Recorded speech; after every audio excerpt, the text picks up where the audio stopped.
একটা বিরাট ষাঁড় ঘাস খাচ্ছিল। ষাঁড়টার শিং দেখে ছাগলছানাটা ভাবল এটাও একটা ছাগলই হবে, হয়তো খুব ভালো ভালো ঘাস পাতা খেয়ে সে এত মোটা হয়েছে। তাই সে মোষের কাছে গিয়ে জিজ্ঞেস করল, হ্যাঁ গো, তুমি কি খাও? আমি ঘাস খাই। ঘাস তো আমার মাও খায়, কিন্তু সে তো তোমার মতো বিরাট হয়নি।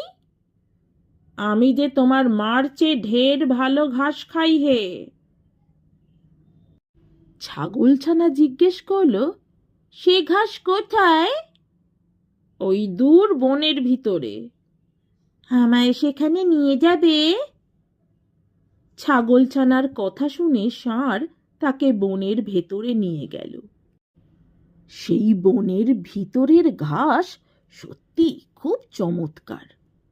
ছাগলছানার পেটে যত ঘাস ধরল সে তত ঘাস খেয়ে গেল, কিন্তু অত বেশি ঘাস খাওয়ায় তার পেট এত ভারী হয়ে গেল যে তার পক্ষে চলার ব্যাপারটাই একটা সমস্যার কারণ হয়ে দাঁড়ালো।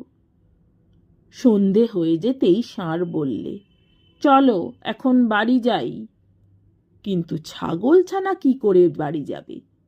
সে পেটের ভারে তখন চলতেই পারছে না। তাই সে ষাঁড়কে বলল, তুমি বাড়ি চলে যাও দাদা, আমি কালকে যাব। ষাঁড় চলে গেল। কিছুটা যেতেই ছাগলছানা একটা গর্ত দেখতে পেয়ে তার ভেতরে গিয়ে ঢুকে শুয়ে রইল।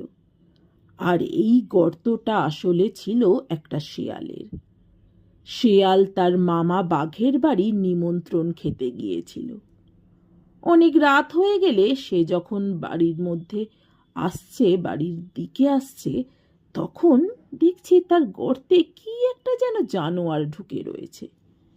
ছাগলছানা ছিল কালো, তাই অন্ধকারের ভিতরে সে কিছু দেখতেই পাচ্ছিল না।